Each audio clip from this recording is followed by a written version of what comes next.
We need change, and the only way we're going to get that is if we use our voices. All of our plays this year have something to do with hearing a voice that's been silenced or unheard. I think now, more than ever, is important for teens to become activists. So that they can learn that their voice can be heard and will be heard. And I think now a lot of people aren't listening, and I think the only option we have is to get louder. Speaking up and letting your voice be heard. To help those who are fighting for their lives. The voices of many different people are being amplified and heard around the world. Because what you have at the end of the day is your voice. We cannot forget that those who push for change can create it. So what's stopping us from creating change? At the end of the day, we're the ones who are going to stick around. Just meaning that we have to take what's been given to us and improve on it. World leaders are doing so little to help with all that's going on.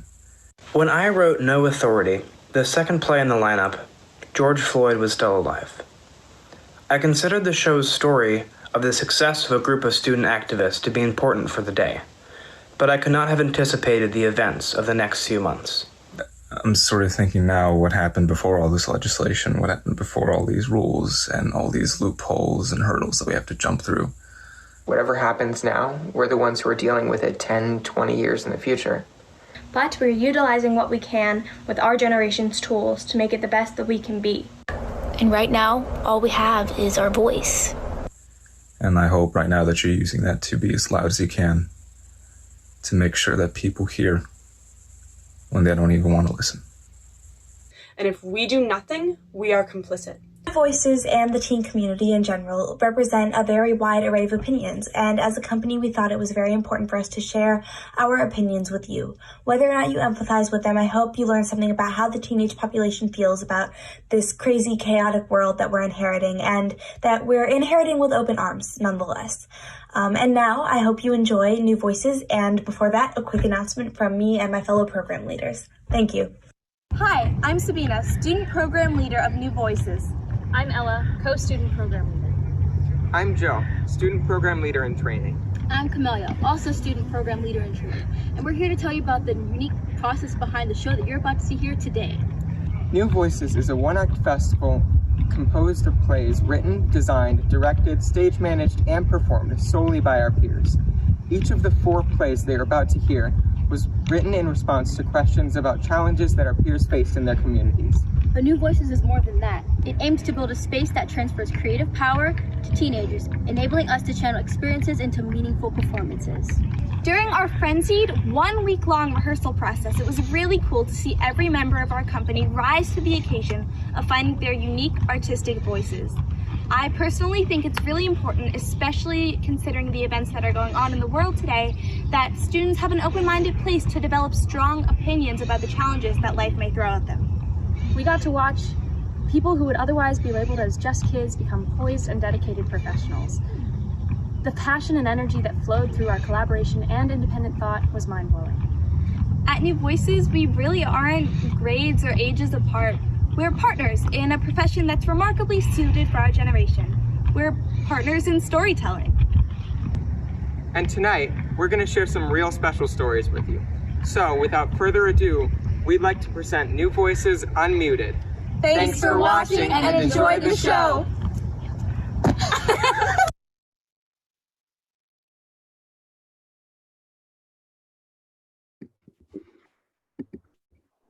Mother's Day poem is a sweet story that conveys how strong the bond of family can be, no matter the situation. The play beautifully shows how bringing together the power of love and the power of one's voice can create a heartfelt story to be told again. Around the world, people are experiencing painful separation from their loved ones due to the COVID-19 pandemic. The playwrights themselves were inspired to create this play because of the loss of someone within their own family. The characters in this play are experiencing the very same pain. Art has many uses in our society. It can help to capture current situations and emotions. It's an integral part of activism, depicting problems and injustices within our society. Many people use it as a means of creativity and self-expression. But to me, one of art's most powerful uses is in empathy and healing. We hope that those who have lost or been separated from those they care about can find catharsis through this story.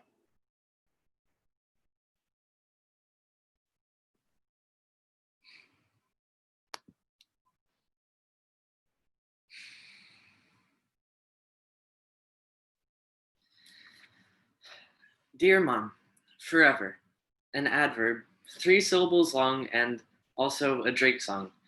Forever is a long time, but forever is like an inchworm in a football field compared to how long I will love you. No, too corny. Dear Mom, happy Mother's Day. I wish I could be next to you, right by your side, but the doctors say that you weren't stable enough for us to even enter the room. And by the way, can you even hear me over the sound of your ventilator? This is stupid. No, it's not. Luca, what are you doing here? You tell me. Now, what's that you're working on? Just something for my mom. Hey, I thought I got rid of you in the 3rd grade. Ouch. I'll pretend not to take offense to that. Sorry. It's just, I'm stumped on what to do for Mother's Day this year. I don't know what to do since she's in the hospital.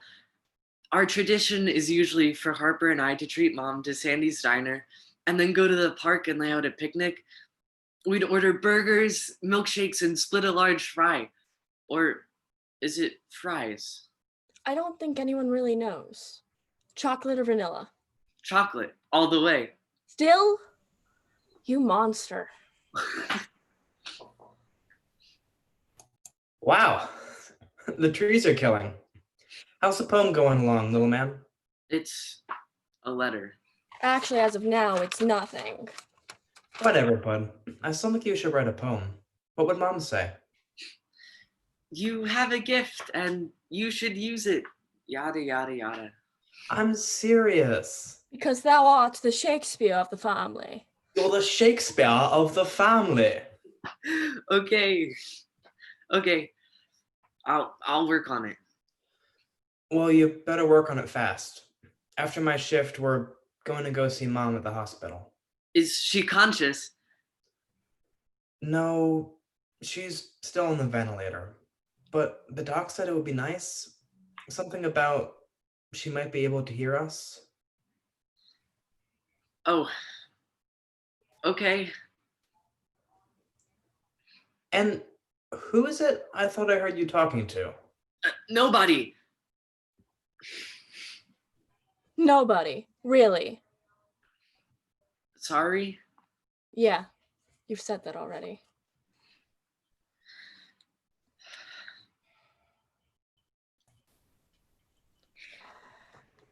Later that afternoon, the brothers visited their mom in the hospital, while Austin stood outside the isolation room with his hand pressed against his big glass window looking in at his mom. He didn't notice as Harper spread out a blanket and began to set up a picnic.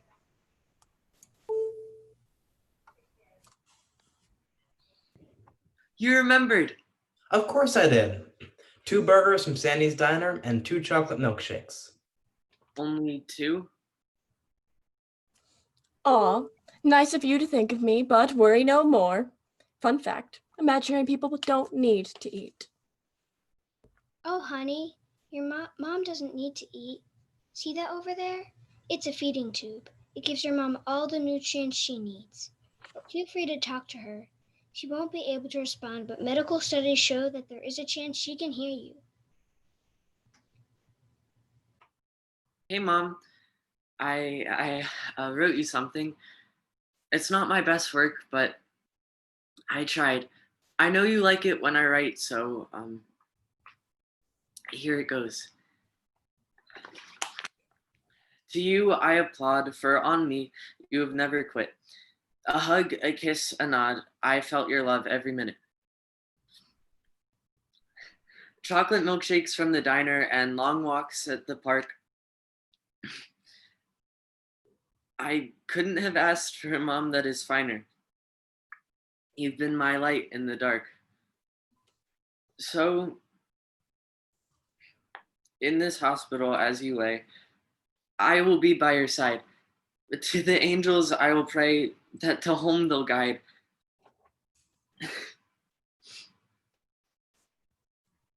For you in my life, I've truly been blessed.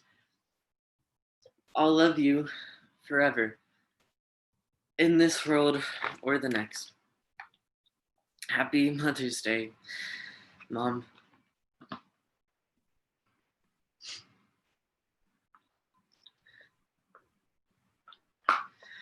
Talking to her from out here just isn't enough. We don't even know if she can hear us. It's not fair. I know. I want to go in and snuggle right next to her. I want to comb her hair with my fingers and hold her hand, but instead I'm out here, absolutely useless when she needs us the most. I want that too, more than anything. But you know what the doctors said. It's not fair.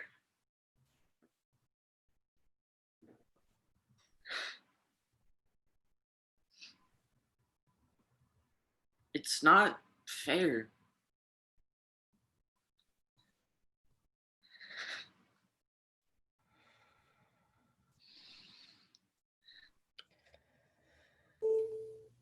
Austin has dried his tears with paper napkins after being comforted with a warm hug and copious amounts of chocolate milkshake.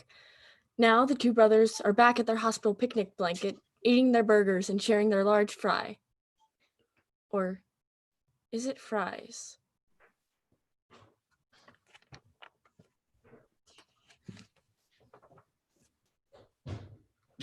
I'm just gonna go use the bathroom real quick. Okay. Hello, can I help you? Sorry, hi there. My name is Elise. Some people call me Ellie, but you don't know me. But I heard your poem. See, I have a daughter here. Her name is Katie. Car accident just on the hall, and well, she's in a coma.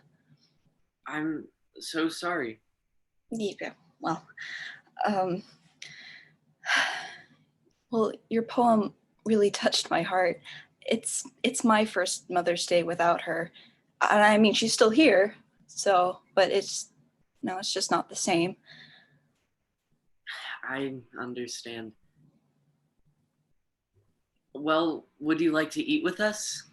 Oh no, I wouldn't want to be a bother. Really, it would be my pleasure. Here, have some. Oh, thank you. Katie and I would always share a large fry. Or is it fries? Huh. I guess no one really knows. So, is Katie your only child? Oh, no, I have a son. He's 23, but we aren't exactly on speaking terms. I haven't seen him in 2 years. Well, you should call him. No, it's complicated. A car accident today, an illness tomorrow. Life's too unpredictable to spend less than 1 second without the ones we love. Yeah, you're right. I should. So what is it that you do? Oh, I'm actually an English teacher down at Stonewall High School. It's not too far from here. That's cool. So if you ever need someone to give you feedback or read your writing. Of course. Thank you. Hate to be the party pooper, but we best get going now. Visiting hours are almost over and you have school tomorrow. I know. We should do this again. I'd like that. I'd like that very much.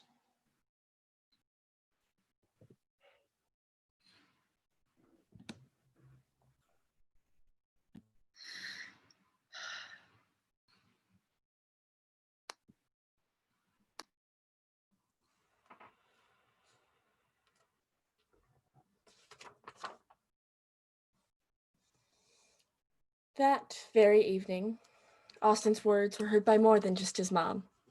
The nurse, who saw the pained look of a boy missing his mother, went home early to her 3 children and read them a bedtime story, but not before falling asleep with them midway through.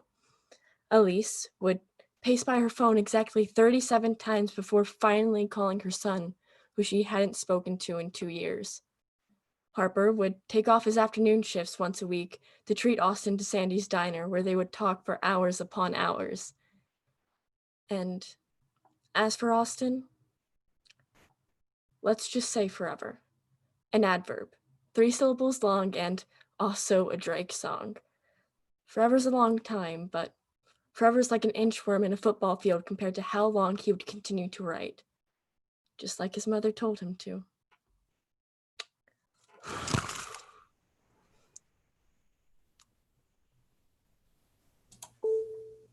Hi, and welcome to No Authority. This show follows 4 students who draw upon art, pranks, and the principles of civil disobedience to defeat their principal and his book ban. The audience will learn about how Thoreau and Gandhi's ideas can help them to oppose oppression around them. Enjoy the show.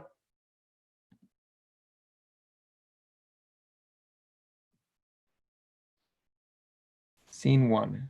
Miller's classroom, modern day.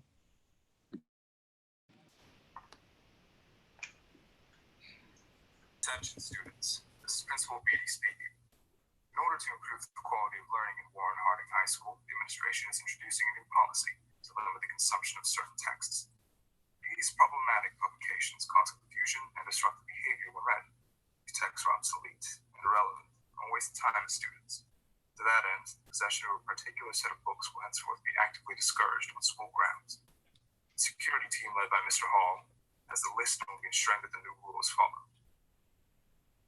The administration thanks you for your cooperation. Emma, is this what it sounds like? It sounds like a book ban, you're right. I think I heard last week that BDO started removing a bunch of books from the library. So he was planning this? Why? I guess the books are too far outside the narrow range of what we're taught. But I won't let this go. Mr. Miller? Yes, Alice? Did the teachers know about this? Is there anything we can do? I'm as surprised as you. It may not seem ideal, but do you remember what happened to Miss Wilson? That's the teacher who got fired last year, right? Yes. She argued with Mr. Beatty over discipline policy. She shouldn't have spoken up. But we should. Careful. Don't rustle any feathers. You could bring it up at the next school board meeting, if you must. Excuse me. The administration thanks you for your cooperation. We'll see about that.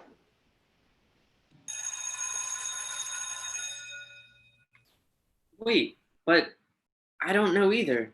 Where do the ducks go then? Excuse me, David. Mr. Hall? If you don't mind me asking, what book is that? The Catcher in the Rye. One moment. Here it is. Since it's a new rule, consider this a warning. Sorry, but don't bring prohibited books to school again. Prohibited what now? Didn't you hear the announcements?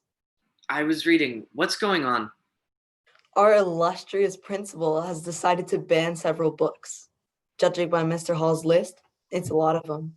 Banning principal books? What? I'm not happy about it either. Like a dictator. I can't. Plus, he must have put Catch-22 and Fight Club on that list. I love those books. Mom says they're where I get my mischievous streak. Wait, aren't you that guy who did the prank with all the ping pong balls? Oh, and the thing with the squirrels, Martin, right? Guilty. And you're, I see you're reading a lot. You're... David, there you are. David, right. You heard about it, right? I did. I won't put up with it. I don't think any of the 4 of us are going to put up with it. And we won't. Get to class. Okay, let's meet in Mr. Miller's room tomorrow morning.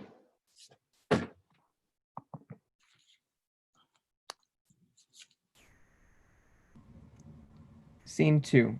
Miller's classroom, later that day.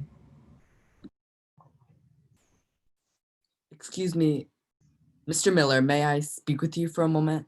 Sure, what's up? I'm not feeling comfortable about this new rule about books. Do you think Principal Beatty might be persuaded to change it? I'm sure the rule is well thought out and is reasonable. It feels like a book ban. It's inappropriate. Careful, Mr. Hall. Our principal is a capricious man. He wouldn't be happy to hear that. But don't you agree that it's a book ban? Sure, maybe. It looks like one, but it'll help to focus learning and improve order in the school. Isn't that an admirable goal? My mother couldn't read. Most of my cousins couldn't read. I fought to be able to read, and, well, it got me into a decent job and a stable life. Books aren't something that should be limited. But our students overwhelmingly can read, so that's not a problem. But is what they're reading worthwhile? Maybe, maybe not. Look, I'm sure I feel the same way you do about the new rule, but it must be well-intentioned. Could you just come with me to ask Beatty to reconsider? I can, but be careful and let me talk. What can I do for you, gentlemen? Mr. Hall and I were wondering about the reasoning behind the new selective reading policy. It's not right. But let me assure you that the new rule is entirely within the best interest of the school. I simply feel there are better uses of a student's time to read potentially subversive literature. Students are, of course, entirely free to read the books at home if they must. But isn't this banning books? Banning books? Of course not. We're simply guiding students away from these confusing texts at this malleable stage of their lives and towards more appropriate reading. Thank you very much, Increasing sir. focus and aiding learning. My doubts have vanished. I won't waste any more of your time. Hold on. Education should expose students to different points of view, not a single narrow perspective, and schools shouldn't push them away from books. Oh, don't mind him, sir. I'm afraid that I must disagree. Making good citizens means ensuring that my students read the right things and hold the right views. Otherwise, we have anarchy. Now I must ask that you leave my office. Yes, of course, sir. What was that?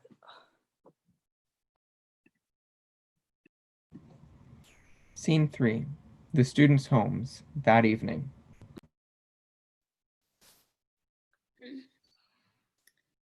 It is not desirable to cultivate a respect for the law so much as for the right.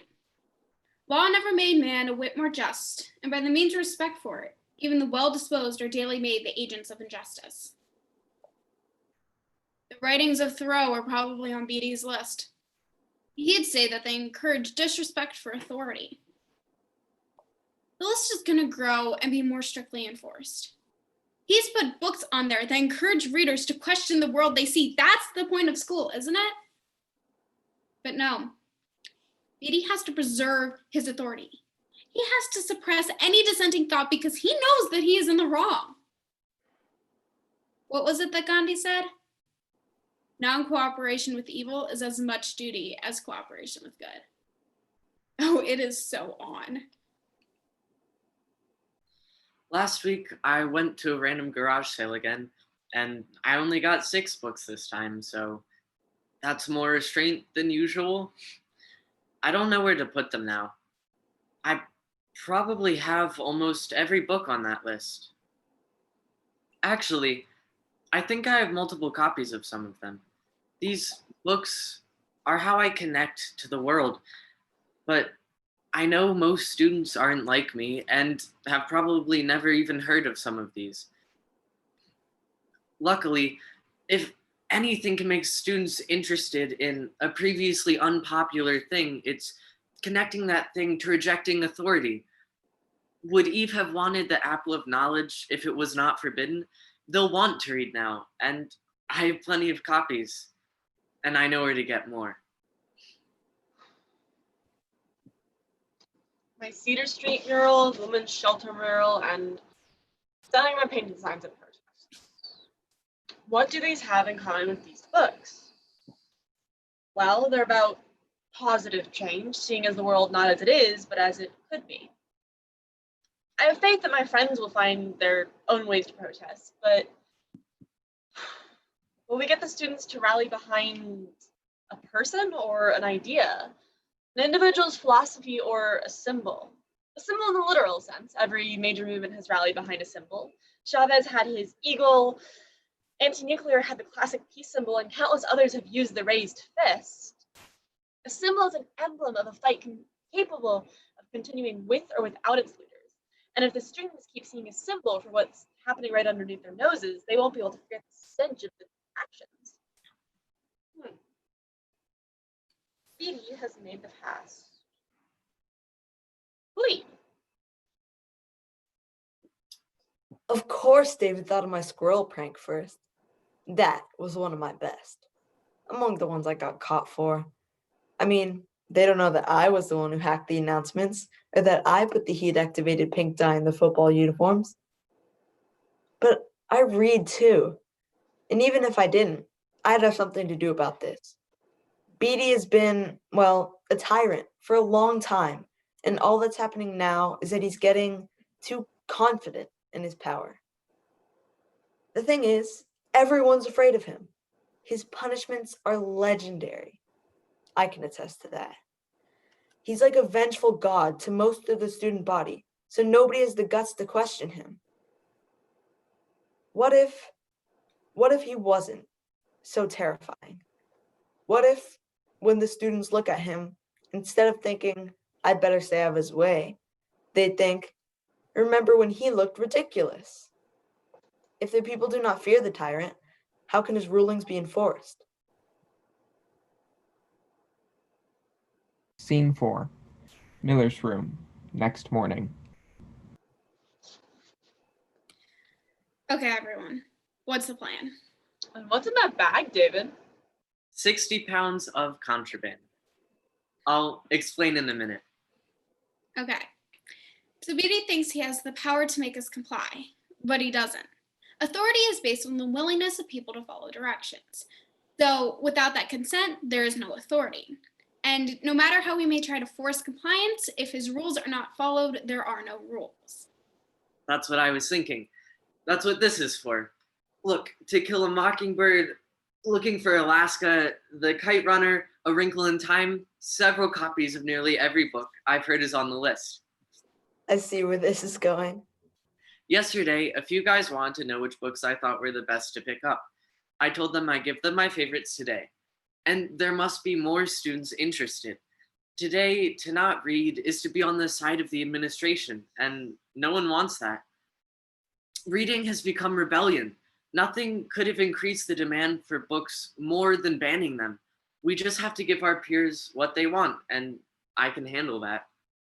David, you are fantastic. That is exactly what we need. The other thing we need is to appear to be more than just a few kids. How? Well, if we're a few individuals, it's hard to get momentum.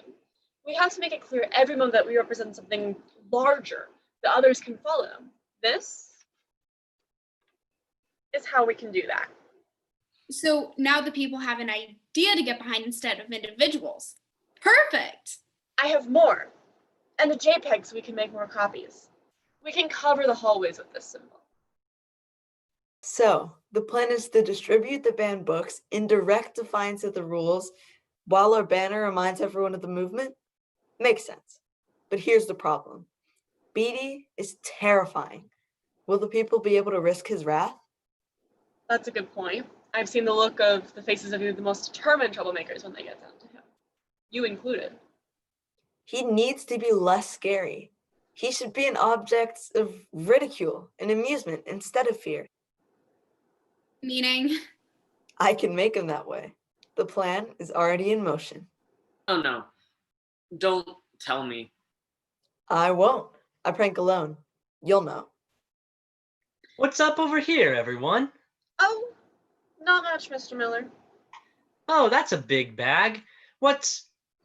Oh my goodness! You can't have that in here! It's a school, isn't it? They're books. Yes, but we must follow the rules set for us. What if you were found? Found doing what? This is no crime. Perhaps not as you see it, but these books are, well, destructive at this stage in your life. Perhaps you should heed the advice of the administration and leave them alone. But why so many? Maybe others should have them too. Oh, dear God, that's not a good idea. Don't you know what Beatty can do? What? What can he do? Determined to keep this policy. Suspension follows on your record. Letters of recommendation could be changed. Your scholarships could be contingent upon no disciplinary action.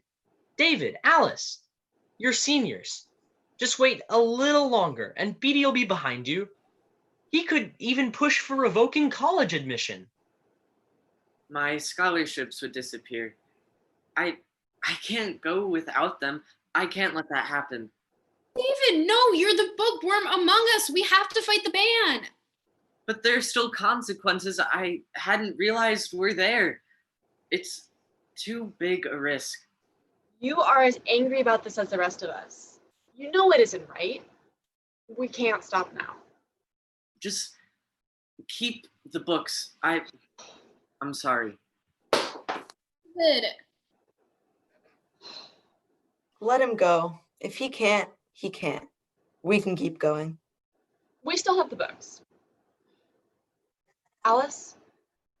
I suppose so. We stick to the plan. Hey, you want a book? Scene 5. The hallway, later that day.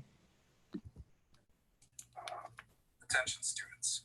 It has come to my attention that some students are intentionally violating the selective reading policy by circulating the text in question. I would like to remind students that this policy benefits you most of all. Without certain publications muddying the waters for your focus, you have more time to devote to schoolwork and your own interests. I'm also interested in students responsible for rampant display of unauthorized posters depicting a bleeding book. I hope that these students will stop their actions today, and I will not need to pursue disciplinary action. In addition, I would greatly appreciate any information as to how my car was painted in rainbow colors, given a clown wig and nose. And as to who replaced my staff photo and desk name with the image and name of Legolas. Thank you, that is all. Excuse me, David. I hate to ask, but could you show me any books you might have on you? Okay, Mr. Hall. The Outsiders, The Old Man in the Sea, and 1984. You're 1 out of 3. Hemingway you can keep, but I'm afraid I'll have to take the first 2. You can get them back at the end of the day. That field trip to the National Book Festival was your idea. What changed? Beatty changed. He's the principal, and I don't know what to do. I'm sorry to be taking these books from you. Then don't. Pardon? Talk to Alice. She'd say something like, when the people do not recognize the authority of the tyrant, his power disappears, or something. We've been opposing the ban. So you're the ones giving out the books. Are the posters you too? Just please don't tell Beatty. I'm not with them anymore. Are you kidding me? Why the hell aren't you? I wish I could be doing what you're doing. Really? What I'm doing now is wrong. A law does not retain its power if it's rejected and unenforced. So I'm supposed to stop being a security guard to help your rebellion. What are you guarding against? Books? I think we both need to support the opposition.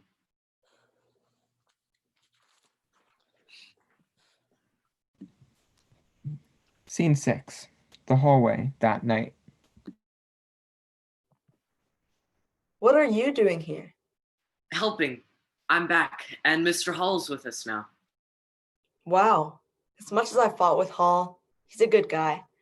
I guess I was wrong about you two. Glad to have you back. Thank you. What's in there? Oh. Huh. There's a few more out front. Could you get them? Sure. Where are they going? Beatty's office. You're insane. I love it. Do you really think you can finish this in one night? Your last mural took a week. I can do it. Scene 7. The hallway next morning. Good morning, sir. A huge bleeding book painted on the front of the school. This is vandalism and I will not stand for it. Find the culprits. I will investigate, sir.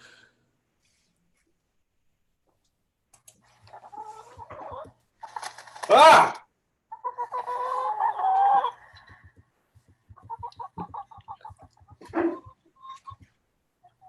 Would you care to tell me why my office is filled with chickens? It would appear that someone put them there, sir. I wouldn't have any idea who. Ah, well, I think I know who. Go prepare for an assembly. Attention, students. Ah! Attention, all students. Nope, don't do that on my desk. All students to the auditorium now.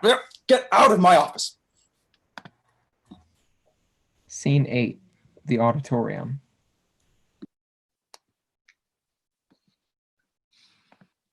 Welcome, students. I apologize for the unscheduled interruption. Certain students have been causing massive disturbances to the functioning of the school, and I wish to publicly reprimand them, or reminding the student body of the gravity of the situation. The building has been vandalized, and subversive literature has flooded the school. My friends, this is not good for you. These books are irrelevant and cause confusion by contradicting your values and disrupting your daily lives. Getting rid of them means less work for you and more time. I'd hope, my friends, that all of you would see this as a win. Once as many of you cannot see that my policy is mutually beneficial, I'm afraid that I must turn to discipline for the rebels. My thanks to Mr. Miller for giving me their names. Oh no. Hey, did you lose a fight with a chicken? Who said that? No matter. Will Miss Alice Paul come forward? Present. Alice has been organizing you against authority and turn you... What? Mr. Hall, turn that off now. I can't, sir. Your classmate rebels for rebellion's sake, and it only hurts all of you. Wrong.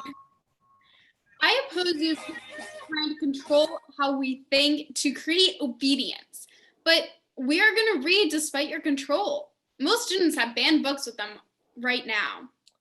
Very well. Mr. Hall, search the students for discouraged texts. No. Excuse me? I won't do that. It's wrong, and I won't do it. I am your principal, and you all must do what I say. If a law is morally wrong, it has no power over us. And you have no power over us. We will not obey. Be quiet and listen. You don't know what you're saying, and you never have. These books have warped your minds and turned you against authority. There's too much information, too many ideas, too much free debate. All this information contradicts itself, lies and misleads. All these ideas inspire people to create their own ideas, and so many of them will be terrible ideas. And free debate, that's the freedom to escalate, to give all the power to a small, loud group. You're saying I made this book ban because I don't want students to think for themselves? Well, you're absolutely right. A society with differences in it, with disagreements, with debate, is an inefficient society about to implode. All these books are spoils for the mold, the rot of rebellion. Look at the chaos you've caused. With the likes of you in power, where does the old guard go? We who know better, we fade into obscurity and watch as everything degrades. With this attitude of constant protest and change, nothing is stable. You need to respect authority.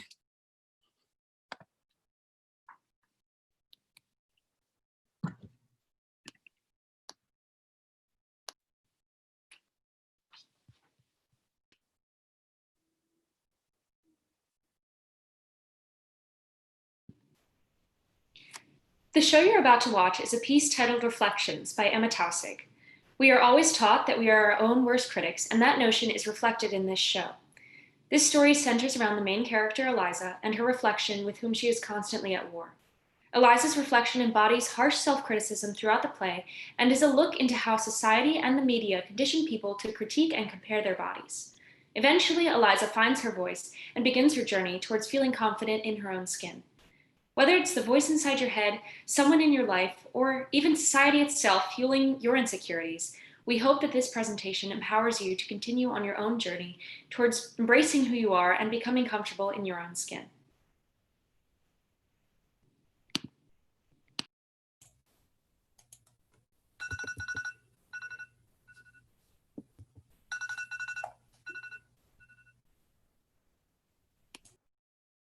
Good morning. Good morning. Why did you get up? It's time to go to school. Why bother? Then you'll have to see everyone else, and you know what they think of you. My friends are there. Yes! They're so pretty, your friends. Don't you wish you could be more like them? They are pretty, aren't they? Why, yes, of course they are. There's so many pretty people around you. Or are they? Why wouldn't they be? Well, they could just be pretty in comparison. In comparison to what? I think you mean in comparison to who. And by who, I mean you.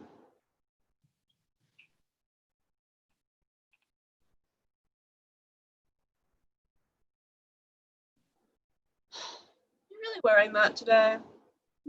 What's wrong with it? Oh, nothing. I was just making sure you're actually thinking of wearing that. Maybe I should pick out something else. No, I don't think you should.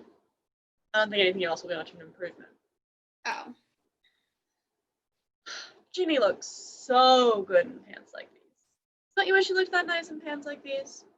I thought I did look nice in these pants. Sure. But don't you wish you looked like Jeannie? She has a cute little gap in between her thighs that you don't. Oh, I guess I never noticed before. Are you sure I shouldn't pick out something different? Of course I'm sure. It won't help if you do. God, these lashes are terrible. You're so lucky they invented mascara. I guess so. I'm pretty lucky. At least that part of you can be improved easily. What? We should keep getting ready. Yeah, okay.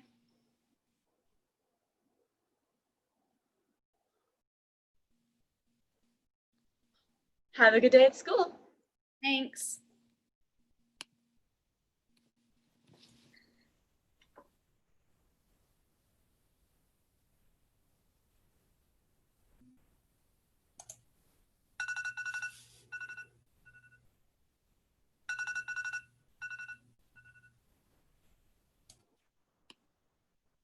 Good morning.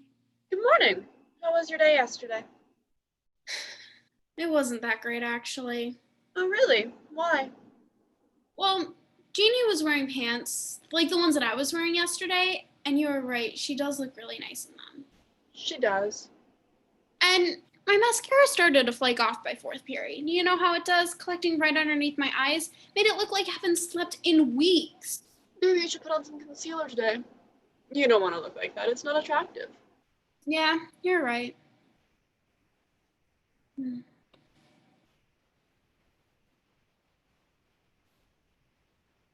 who has beautiful skin? Who? Sarah. Sarah has beautiful skin. Don't you wish you had skin like Sarah's? Oh, yeah. Don't you just hate her for having such beautiful skin? Well. Don't you? I suppose I do. Good. And don't you absolutely hate Jeannie for looking so good in those pants? Yeah, I do hate Jeannie. Good. Now what are you going to wear today? I was thinking about a dress. Really? Yeah, I look nice in dresses. Well, I guess it's fine if you think that. Don't I? If you think so. Maybe I should change. No. Keep the dress. At least no one will be able to see your thighs that way. Oh, God, what do people think of my thighs? Could they all see them yesterday? Maybe just wear dresses from now on. Yeah, I think I'll do that. Is that the only dress you could wear today? Well, no. I could, but... But what? I'll change. You don't have anything better. That's true. All of my clothes are a bit unflattering. Sure, it's the clothes. Is it me? What do you think? Don't you have somewhere to be? I don't want to go. Why'd you even bother getting up then? I don't know. Well, best be going now. Have a good day. Thanks. Remember, they can see everything. Every little flaw. You're lucky you have me here. Yeah, I am lucky.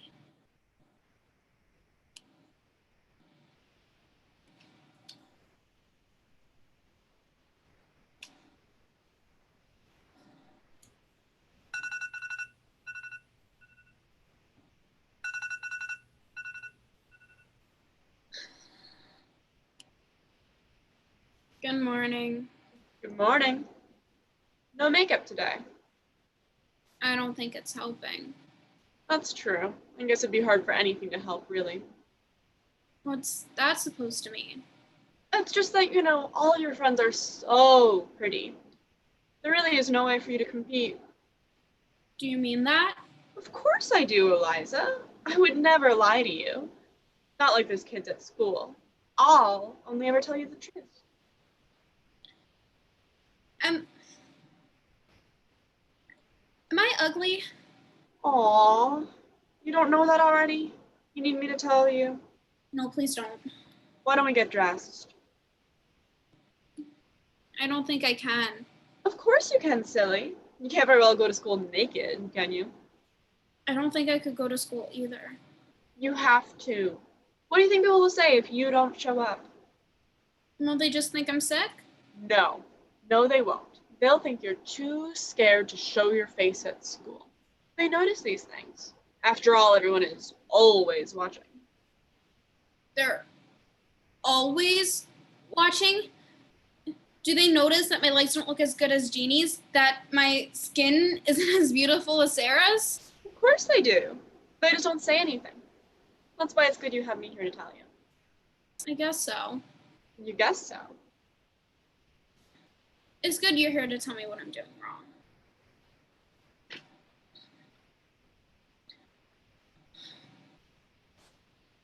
I hate people who are prettier than me. That is a lot of people, Eliza. I know. Do I really have to go to school? Yes.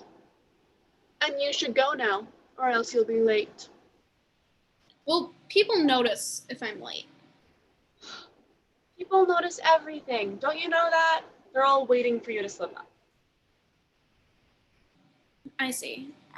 I'll get going then. I think that would be best. Ugly, ugly, ugly. No one wants you. Ugly, ugly. Ugly, ugly, ugly. No one wants you. Ugly, ugly. Ugly, ugly, ugly. No one wants you. Ugly, ugly.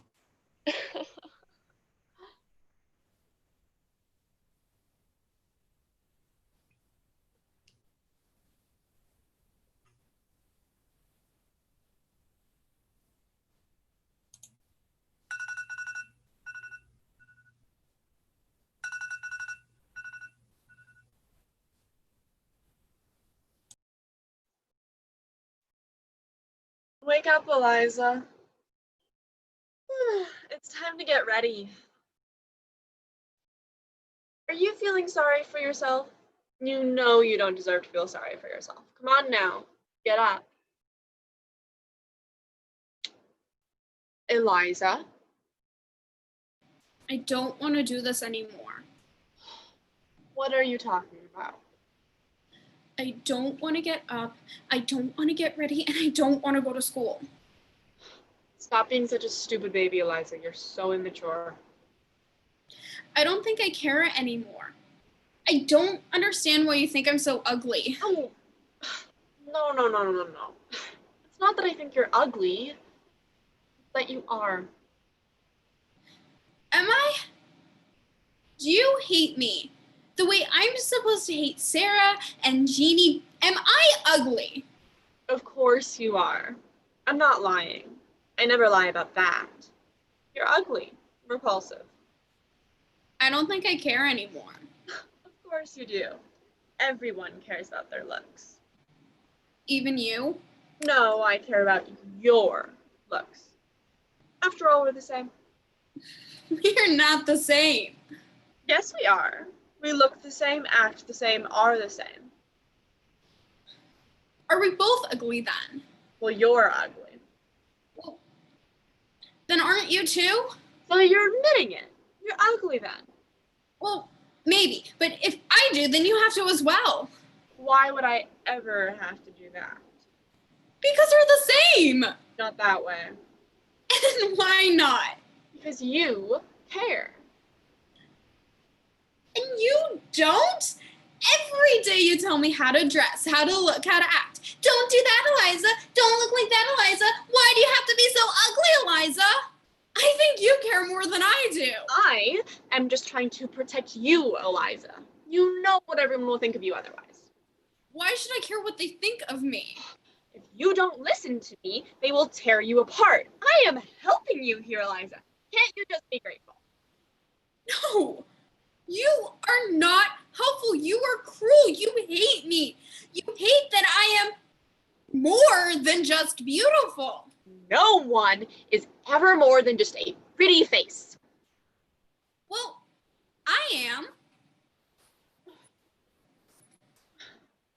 What are you doing? Something I should have done a long time ago. We look terrible in this. I don't care. I like it. How could you ever like something so ugly? What? No makeup. You look terrible. People won't even want to be around you, much less be friends with you. I bet all of your friends will leave you within a few days if you keep this up. I can make new friends. Wait. Goodbye. Eliza! Eliza! Eliza! Oh!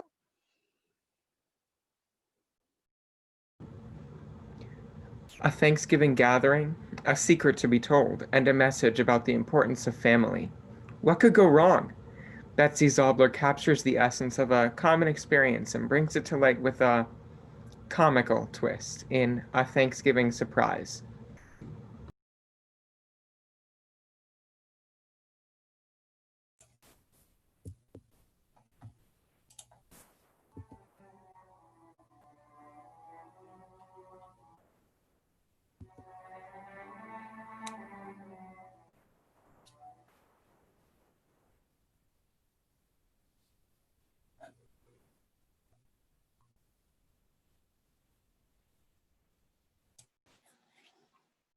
Do you need help? Oh no, David, I'm fine. Okay, just don't burn the turkey like last year. David, your lack of faith in my cooking is upsetting. It's not just me, Mom. Even Aunt Emily told you to wait for her before you put the turkey in. Oh, Em's just jealous because I'm the better cook. Well, she wasn't the one who burnt the turkey. Where's everyone anyway? Well, Uncle Joe and Aunt Emily are stuck in traffic. Your dad's out getting the pie from the bakery. And who knows where Grams and Gramps are. They are slugs, my God. I don't know how they function, just the two of them. Can Gramps even walk up the stairs? I mean, she's so slow, it completely throws off her balance. Oh yeah! Remember the time when Gramps tried to install one of those chairs that gives you a lift up the stairs? But he did a horrible job. So when Gramps sat on it, it broke and she was screaming. Damn it, Mason. I should have married the boy for medical school. Oh, you've gotten so good at that impression. David, are you sure you want to tell them? Yeah. I mean, what's the worst that could happen other than them hating me for the rest of my life? Oh, you know that would never happen. You don't have to do it all at once. I just want to get it over with. Okay. You know Dad and I support you. Yeah, I know, Mom. Oh, that's them. Good. Everyone but Dad's here. Grams and Gramps are only 20 minutes late. That must be a record. All right, are you ready? I guess.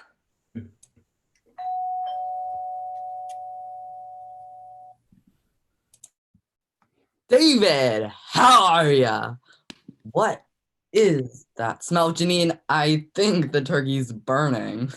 Oh, shut up. Now, Janine, we don't want another burnt turkey. Where's Michael? Janine, did you forget to pick up the pumpkin pie again this year?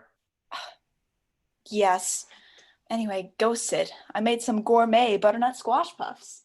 Yeah, gourmet, straight from Costco. David, are you all right? Why are you so antsy? David, come sit. I want to hear all about soccer season. Oh, yeah. Soccer season was great. The bench and I became real close. David. It's all right. Why do you want to play in the first place? Don't these look delicious? Janine, these are freezing. All you had to do was put them in the oven. How did you manage to mess that up? Janine, what happened to you? Your mother and Em are both great cooks. It's a good thing you're pretty. Now there's no need to be rude. We'll just have Thanksgiving at your and Joe's place next year, Em. Oh no, that's all right. Your turkey isn't that bad.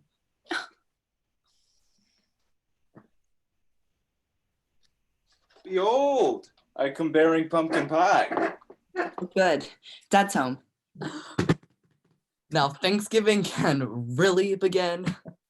Honey, get me the knife. David, do you want to cut the pie this year? All right.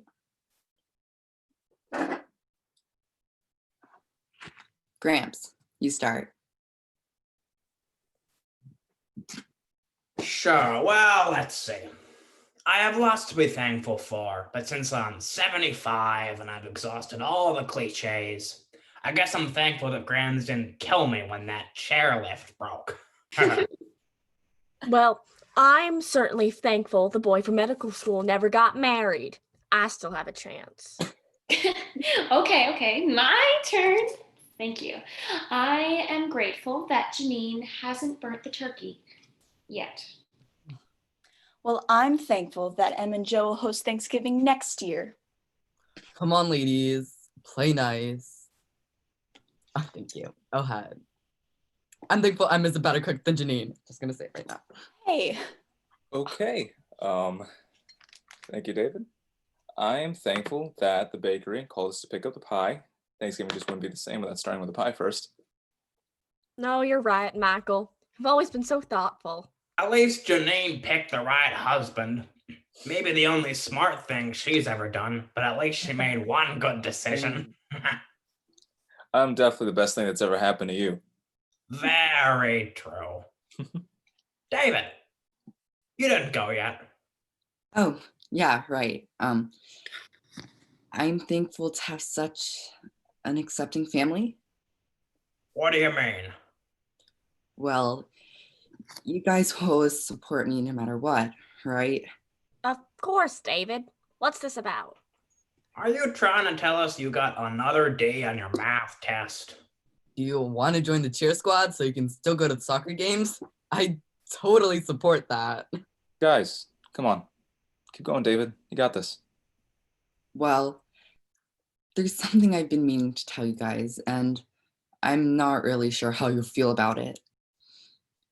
There was a reason I joined the soccer team, and well, it wasn't to play bench. Of course not. Only an idiot would want to play bench. Joe, let the boy speak. Okay, well, I mean, I can wait to tell you guys. It's really not that important. Oh, come on, David. You can't leave us hanging like that. All right.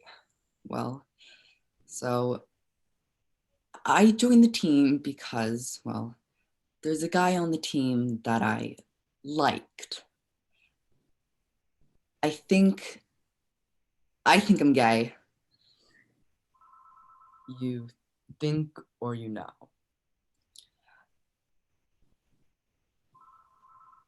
I know. Damn it, David! Yes! Good boy! Why, David? Why? Couldn't you have waited until I died to come out? This was a mistake.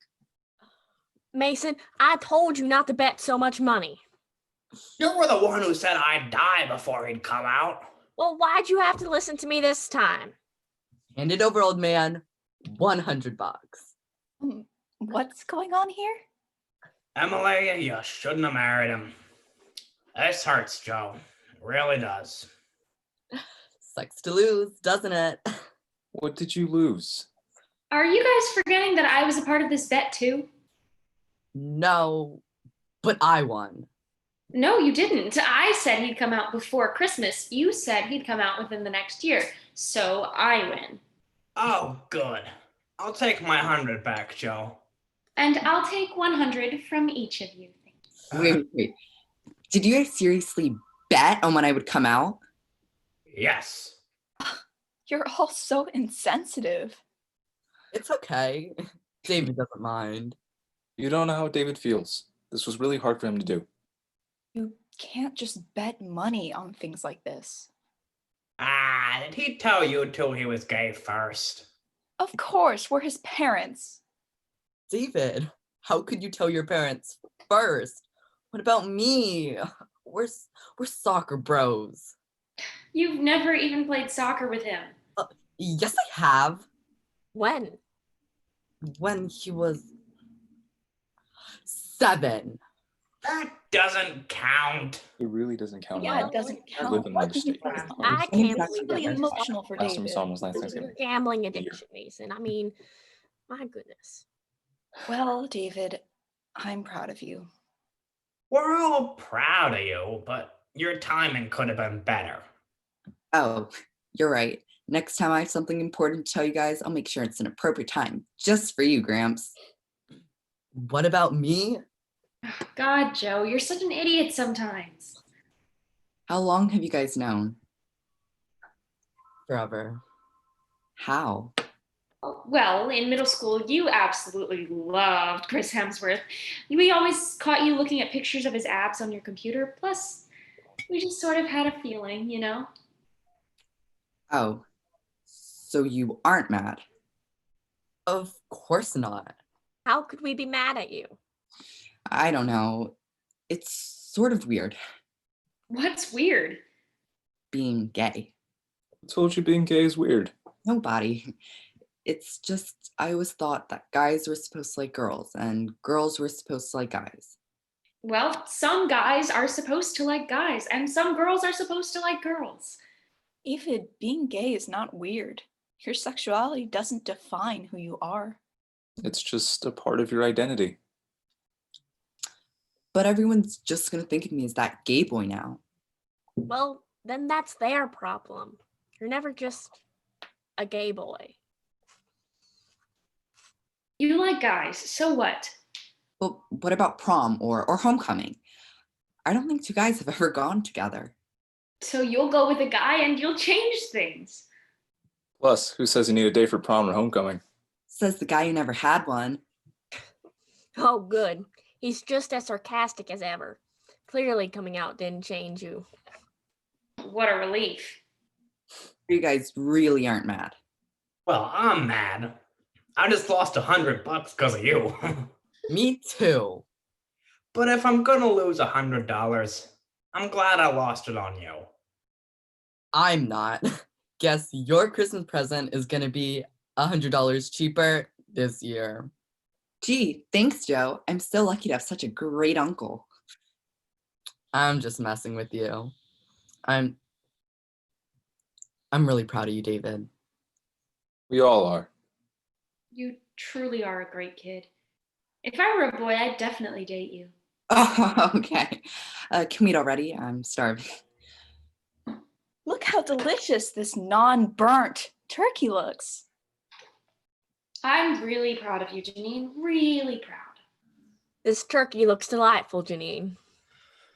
Wait, before we dig in, I'd like to make a toast. To David. Now, David, we have this little bet I'm when Graham's med school boy will come out. One in? All right, put me down for 20.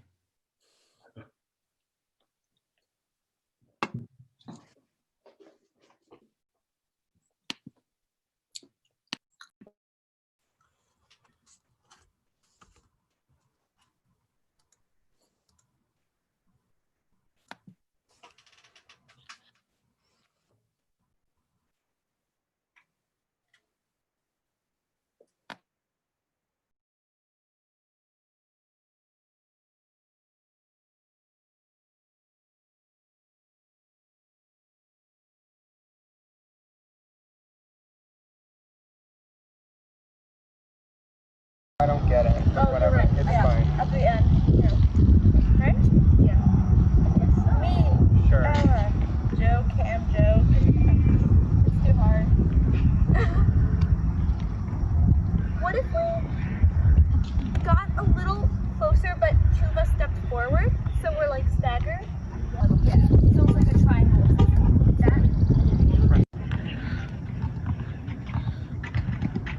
Now? Can you give us a 1? Hi, I'm Sabina, the co-student program leader of New Voices. And I'm Ella, co-student program leader of New Voices. Sorry, I forgot. You did. I'm Joe, program leader in training. Is that what I'm supposed to say? Yeah. Is it? Guys, my eyes are crying right now. Wait, you okay? And I'm Camellia, student leader of... Wow. Hi, I'm so sorry. Also student program... No, there's not student. There's no student in there. Yes, there is. Also student program leader in training. Yeah. It doesn't say student program leader I've in been training. saying student You program guys leader can in say training. anything that is the gist of any of your lines. It doesn't have to be perfect. It has to come from you. Okay. And we're here to tell you about the unique process. Wow, that was really bad. And I'm Camellia. Wow, I just totally wow. It just got to me and I was like, oh, what am I? Leader. And I'm Joe, student program leader in training. And I'm Camellia, also program leader in training. Sabina! We get to oh. No, that wasn't it. Was written in response to questions. Dang it! Jesus. Transfers creative power to teenagers, enabling us to wow. Yeah. Also, we could hear you in the grass. Really, Joe? Unique artistic voices. I can hear both of you! Well, composed of composed of